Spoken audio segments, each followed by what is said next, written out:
ನನ್ನ ಗಂಡ ನನ್ನ ಹತ್ರ ಬಂದು 2-3 ದಿನ ನೀನು ಮಗಳ ರೂಮಲ್ಲಿ ಅಡಗಿಕೋ, ಆಮೇಲೆ ರಾತ್ರಿ ಇಡೀ ಅವಳು ತನ್ನ ರೂಮಲ್ಲಿ ಏನು ಮಾಡ್ತಾಳೆ ಅಂಥೇಳಿ ನೋಡು ಅಂತಂದರು. ನಾನು ಕೂಡ ಹಾಗೇನೇ ಮಾಡಿದೆ. ಆದರೆ ನನ್ನ ಕಣ್ಣ ಮುಂದೆ ಬಂದಂತಹ ದೃಶ್ಯವನ್ನು ಕಂಡು ನನ್ನ ಕಾಲ ಕೆಳಗಿನ ಭೂಮಿ ಜಾಡಿದಂತಾಗೋಯ್ತು. ನನಗೆ ಶಾಕ್ ಆಗೋಯ್ತು. ನನ್ನ ಹೆಸರು ರೋಹಿಣಿ. ಆಮೇಲೆ ನಾನು ಒಬ್ಬ ಯುವತಿಯ ತಾಯಿ, ಒಂದು ಹೆಣ್ಣು ಮಗಳ ತಾಯಿ. ನನ್ನ ಮಗಳು ಬೆಳೆಯುತ್ತಾ ಬಂದಂತೆ ಅವಳು ಯಾವಾಗಲೂ ತನ್ನ ರೂಮಿನಲ್ಲಿ ಬಾಗಿಲು ಹಾಕಿಕೊಂಡು ಓದುತ್ತಾ ಇರ್ತಾ ಇದ್ಲು. ನನ್ನ ಮಗಳು ಓದಿನಲ್ಲಿ ತುಂಬ ಬುದ್ಧಿವಂತೆ ಅನ್ನೋ ವಿಷಯ ನನಗೆ ತುಂಬ ಸಂತೋಷ ನೀಡ್ತಾ ಇತ್ತು. ಅವಳು ಯಾವಾಗಲೂ ಉತ್ತಮ ಅಂಕಗಳನ್ನು ಪಡಿತಾ ಇದ್ಲು. ನನ್ನ ಗಂಡ ಈ ಲೋಕವನ್ನು ಬಿಟ್ಟು ಹೋಗಿದ್ರು. ಒಂದು ರಾತ್ರಿ ನಾನು ಕನಸಿನಲ್ಲಿ ನನ್ನ ಗಂಡನನ್ನು ಕಂಡೆ. ಅವರು ನನ್ನ ಬಳಿ ಬಂದು ಕನಸಿನಲ್ಲಿ 2-3 ದಿನ ನೀನು ಮಗಳ ರೂಮಲ್ಲಿ ಅಡಗಿಕೋ, ಆಮೇಲೆ ರಾತ್ರಿ ಇಡೀ ಅವಳು ತನ್ನ ರೂಮಲ್ಲಿ ಏನು ಮಾಡ್ತಾಳೆ ಅಂತೇಳಿ ನೋಡು ಅಂತಂದು.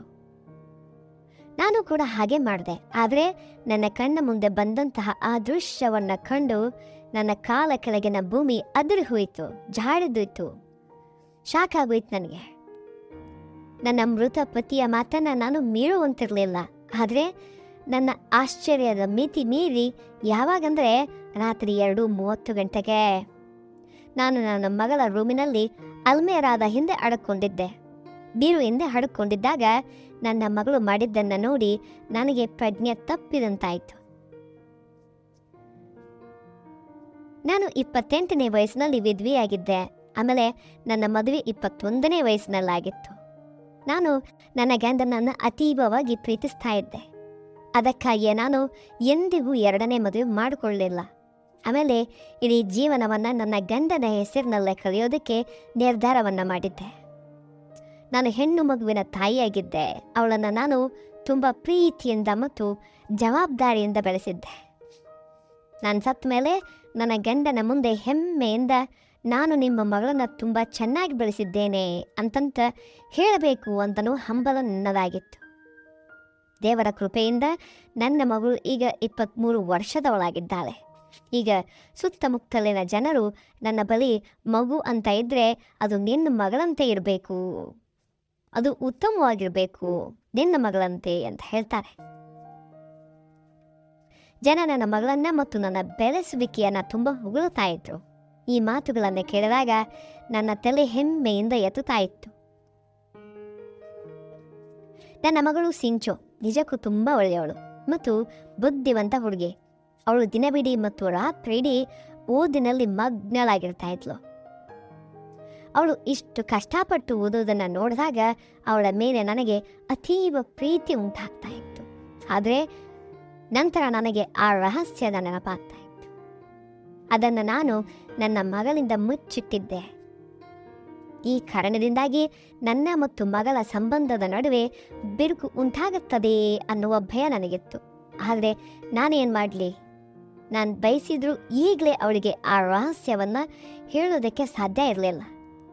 ಅದಕ್ಕಾಗಿಯೇ ಮನಸ್ಸಿನ ಮಾತನ್ನು ಮನಸ್ಸಿನಲ್ಲೇ ಇಟ್ಕೊಂಡಿದ್ದೆ. ನನ್ನ ಮಗಳ ಮದುವೆ ಆದಷ್ಟು ಬೇಗ ಆಗಬೇಕು ಅಂಥೇಳಿ ನಾನು ಬಯಸಿದ್ದೆ. PUC ಓದು ಮುಗಿಯೋಷ್ಟರಲ್ಲಿ ಅವಳ ಮದುವೆ ಮಾಡಬೇಕು ಅಂತ ಅಂದ್ಕೊಂಡಿದ್ದೆ. ಇದರಿಂದ ನಾನು ಅವಳಿಂದ ಮುಚ್ಚಿಟ್ಟಿರುವ ವಿಷಯದಿಂದ ಅವಳನ್ನು ದೂರವಿಡಬಹುದು ಅಂತ ಅಂದ್ಕೊಂಡಿದ್ದೆ. ಆದರೆ ನನ್ನ ಮಗಳು ಇನ್ನು ಮುಂದೆ ಓದಬೇಕು ಅಂತ ಬಯಸಿದ್ಲು. ನಾನು ಯಾವಾಗ ಸಿಂಚು ಬಳಿ ಮದುವೆ ಮಾತು ಎತ್ತಿದ್ರೂ ಅವಳು ತಕ್ಷಣವೇ ಮದುವೆಯನ್ನು ನಿರಾಕರಿಸ್ತಾ ಇದ್ಲು ಮತ್ತು ತಾನು ಓದಿ ಏನಾದರೂ ಸಾಧಿಸಬೇಕು ಅಂತ ಹೇಳ್ತಾ ಇದ್ಲು. ಒಂದಿನ ನಾನು ಸಂಜೆ ಅಡುಗೆ ಮಾಡ್ತಾ ಇದ್ದೆ. ಆಗ ನನ್ನ ಗಂಡನೇ ಒಬ್ಬ ಹಳೆಯ ಸ್ನೇಹಿತನ ಫೋನ್ ಬಂತು. ಅವರು ನಮಗೆ ತಮ್ಮ ಮಗಳ ಮದುವೆಯ ಆಮಂತ್ರಣವನ್ನು ನೀಡ್ತಾ ಇದ್ರು. ಇನ್ವಿಟೇಷನ್ ಕೊಡೋದು ಬಂದಿದ್ದು. ಆಮೇಲೆ ಆದಷ್ಟು ಬೇಗ ಮಗಳನ್ನ ಕರೆದುಕೊಂಡು ತಮ್ಮ ಮನೆಗೆ ಬರೋದಕ್ಕೆ ಹೇಳ್ತಾ ಇದ್ರು. ಅವರೊಂದಿಗೆ ನಮ್ಮ ಒಡನಾಟ ತುಂಬ ಚೆನ್ನಾಗಿತ್ತು. ಯಾಕಂದರೆ ನನ್ನ ಗಂಡನ ಸ್ನೇಹಿತನ ಪತ್ನಿ, ಅಂದರೆ ನನ್ನ ಗಂಡನ ಫ್ರೆಂಡ್ ಅವ್ರ ಹೆಂಡತಿ ನನ್ನ ಆತ್ಮೀಯ ಗೆಳತಿಯಾಗಿದ್ಲು. ನಾವಿಬ್ಬರು ಕಾಲೇಜಲ್ಲಿ ಒಟ್ಟಿಗೆ ಓದ್ತಾ ಇದ್ವಿ. ಅವ್ರು ಹೇಳಿದ್ರು, ನನ್ನ ಏಕೈಕ ಪುತ್ರಿ ಅಮೃತ ಮದುವೆ ಇದೆ, ಅದರಿಂದ ನಾವು ನಿಮ್ಮನ್ನು 1 ತಿಂಗಳ ಮುಂಚೆನೇ ಕರೀತಾ ಇದ್ದೀವಿ ಮನೆಗೆ. ಅಂಥೇಳಿ. ನಾನು ಈ ವಿಷಯದಿಂದ ತುಂಬ ಖುಷಿಪಟ್ಟೆ. ನಾನು ಹೇಳಿದೆ, ಮಹೇಶ್ ಅಣ್ಣ, ನೀವು ಚಿಂತೆ ಮಾಡಬೇಡಿ, ನಾನು ಆದಷ್ಟು ಬೇಗ ನಿಮ್ಮ ಮನೆಗೆ ಬರ್ತೇನೆ ಅಂತ.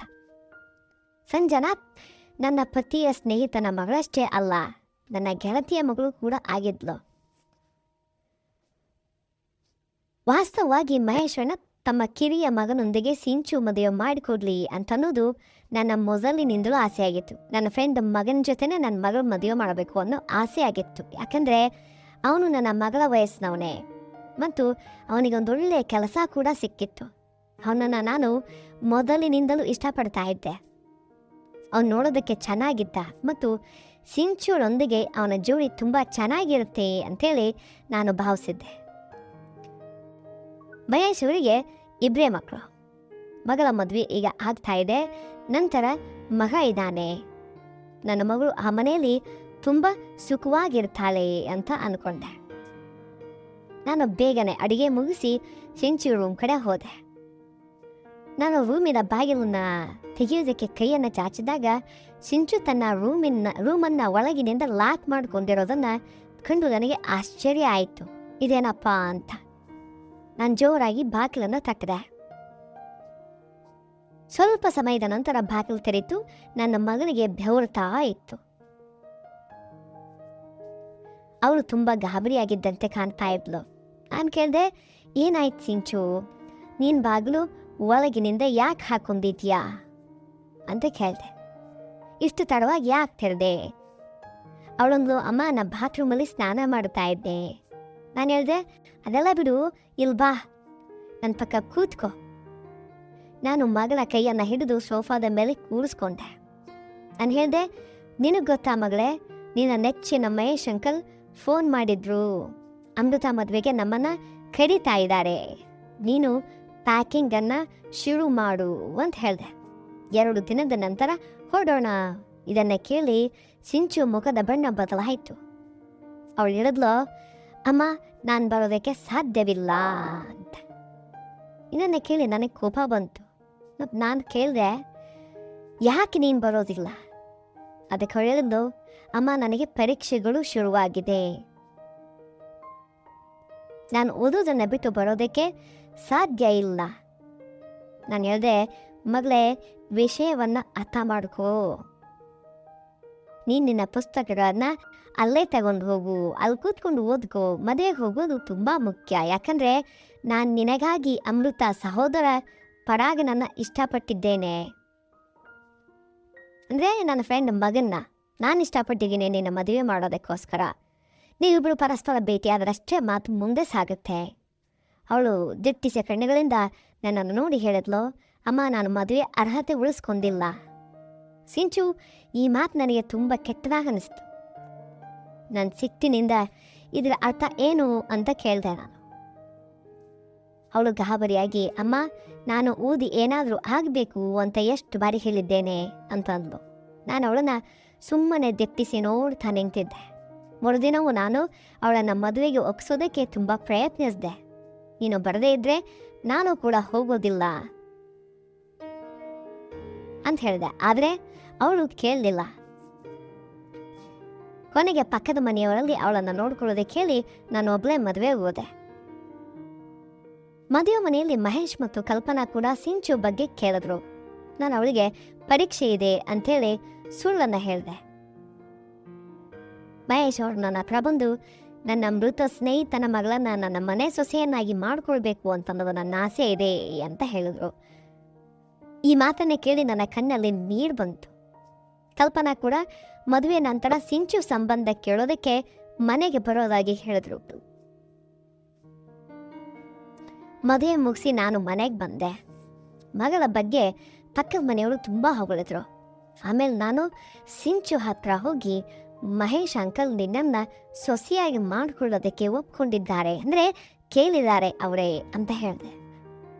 ಆದರೆ ಸಿಂಚು ಅದನ್ನು ಕೇಳಿ ಸಂತೋಷ ಪಡೆಯಿಲ್ಲ. ಅವಳು ನನ್ನನ್ನು ವಿಚಿತ್ರವಾಗಿ ನೋಡ್ತಾ ಹೇಳಿದ್ಲು, ಅಮ್ಮ ನೀವು ಯಾವಾಗಲೂ ಪಪ್ಪನ ಒಬ್ಬನೇ ಸ್ನೇಹಿತನ ಬಗ್ಗೆ ಹೇಳಿದ್ದೀರಿ, ಆದರೆ ಚಿಕ್ಕಂದಿನಲ್ಲಿ ಆನಂದ್ ಅಂಕಲ್ ಕೂಡ ನಮ್ಮ ಮನೆಗೆ ಬರ್ತಾಯಿದ್ರು. ಪಪ್ಪ ಸತ್ತ ಮೇಲೆ ಅವರು ಬರೋದನ್ನು ನಿಲ್ಲಿಸಿದ್ದಾರೆ. ಅಪ್ಪನ ಜೊತೆ ಅವನು ಸತ್ತು ಹೋದ್ರ? ಅವ್ರ ಬಗ್ಗೆ ನೀವು ಯಾವತ್ತೂ ಮಾತಾಡಿಲ್ಲ. ಸಿಂಚು ನನ್ನ ಹಳೆಯ ಗಾಯಗಳ ಮೇಲೆ ಉಪ್ಪನ್ನು ಸವರದಂತಾಯ್ತು. ನಾನು ಸಿಟ್ಟಿನಿಂದ ಹೇಳಿದೆ, ಹೌದು, ನಾನು ಅವ್ರ ಬಗ್ಗೆ ನಿನಗೆ ಹೇಳಿಲ್ಲ. ನಿನ್ನ ಪಪ್ಪ ನನ್ನನ್ನು ಪ್ರೀತಿ ಮಾಡಿ ಮದುವೆ ಆಗಿದ್ದು, ಆದರೆ ನಿಮ್ಮ ಪಪ್ಪ ಮನೆಯವ್ರಿಗೆ ಇದು ಇಷ್ಟ ಇರಲಿಲ್ಲ. ಆನಂದ್ ಪಪ್ಪನ ಬಾಲ್ಯದ ಸ್ನೇಹಿತ. ನಿನ್ನ ಪಪ್ಪ ಸತ್ತ ಮೇಲೆ ಆನಂದನ ಹೆಂಡತಿ ನನ್ನ ಬಗ್ಗೆ ಇಲ್ಲ ಸಲ್ಲದ ಸುಳ್ಳುಗಳನ್ನು ಹೇಳಿ ನಮ್ಮ ಅತ್ತೆ ಮಾವ ಅಂದರೆ ನಿಮ್ಮ ಅಜ್ಜ ಅಜ್ಜಿಗೆ ನನ್ನನ್ನು ದ್ವೇಷಿಸುವಂತೆ ಮಾಡಿದ್ಲು. ಅವಳು ನಾನು ಸುಂದರವಾಗಿದ್ದೇನೆ ಅಂಥೇಳಿ ನನ್ನ ಮೇಲೆ ಹೊಟ್ಟೆ ಕಿಚ್ಚನ್ನು ಪಡ್ತಾ ಇದ್ಲು. ನಿನ್ನನ್ನು ನನ್ನಿಂದ ಕಿತ್ಕೊಳ್ಳೋದಕ್ಕೆ ನೋಡಿದ್ರು, ಆದರೆ ನಾನು ಧೈರ್ಯದಿಂದ ಪೊಲೀಸರಿಗೆ ದೂರನ್ನು ನೀಡಿದೆ. ನಿನ್ನ ಚಿಕ್ಕಪ್ಪ ನಮಗೆ ಸಹಾಯ ಮಾಡಿದ್ರು ಮತ್ತು ಈ ಮನೆಯನ್ನು ಖರೀದಿಸೋದಕ್ಕೆ ನೆರವಾದರು. ಆನಂದ್ ಮತ್ತು ಅವನ ಪತ್ನಿಯ ಕಾರಣದಿಂದಲೇ ನಾವು ಅಷ್ಟೊಂದು ಕಷ್ಟವನ್ನು ಅನುಭವಿಸಿದ್ವಿ. ಅದಕ್ಕಾಗಿ ನಾನು ಎಂದಿಗೂ ಅವರ ಬಗ್ಗೆ ನಿನಗೆ ಹೇಳಿರಲಿಲ್ಲ ಅಂತ ಹೇಳಿದೆ. ನಾನು ಇಷ್ಟು ಹೇಳಿದ ನಂತರ ಸಿಂಚು ಮುಖ ಬಾಡು ಹೋಯಿತು. ನಾನು ನನ್ನ ರೂಮಿಗೆ ಹೋಗಿ ಪಪ್ಪನ ಹಳೆಯ ಪತ್ರಗಳನ್ನು ನೋಡ್ತಾ ಅಳ್ತಾ ಇದ್ದೆ. ಆಗ ನನಗೆ ನನ್ನ ಗಂಡ ಬೆರಿತಾ ಇದ್ದ ಡೈರಿ ನೆನಪಾಯಿತು. ಅಲ್ಲಿ ಒಂದು ಕೆಂಪು ಕವರ್ನ ಡೈರಿ ನಾಪತ್ತೆಯಾಗಿತ್ತು. ಆ ಡೈರಿಯಲ್ಲಿ ಸಿಂಚು ಜೀವನದ ಒಂದು ದೊಡ್ಡ ರಹಸ್ಯ ಇತ್ತು. ನನ್ನ ಮಗಳು ಸಿಂಚು ಜೀವನದ ಒಂದು ದೊಡ್ಡ ರಹಸ್ಯ ಇತ್ತು. ನನಗೆ ಭಯ ಆಯಿತು, ಆ ಡೈರಿ ಸಿಂಚು ಕೈಗೆ ಸಿಕ್ಕಿರಬಹುದೇ. ಕಳೆದ 1 ತಿಂಗಳಿನಿಂದ ಸಿಂಚು ತುಂಬ ವಿಚಿತ್ರವಾಗಿ ವರ್ತಿಸ್ತಾ ಇದ್ಲು. ಅವಳು ನನ್ನ ಮಾತನ್ನು ಕೂಡ ಕೇಳ್ತಾ ಇರಲಿಲ್ಲ. ಒಂದು ರಾತ್ರಿ ಮತ್ತೆ ನನ್ನ ಗಂಡ ನನ್ನ ಕನಸಲ್ಲಿ ಬಂದು, ರೋಹಿಣಿ, ಸಿಂಚು ರೂಮಲ್ಲಿ ಅಡುಕೊಂಡು ನೋಡು, ಅವಳು ಏನು ಮಾಡ್ತಾಳೆ ಅಂತ ಹೇಳಿದ್ರು. ನಾನು ಆ ರಾತ್ರಿ ಸಿಂಚು ರೂಮಿನ ಬಾಗಿಲನ್ನು ತಟ್ಟಿದೆ, ಆದರೆ ಅದು ಲಾಕ್ ಆಗಿತ್ತು. ಅವಳು ಗಾಬರಿಯಿಂದ ಬಾಗಿಲನ್ನು ತೆಗೆದ್ಲು.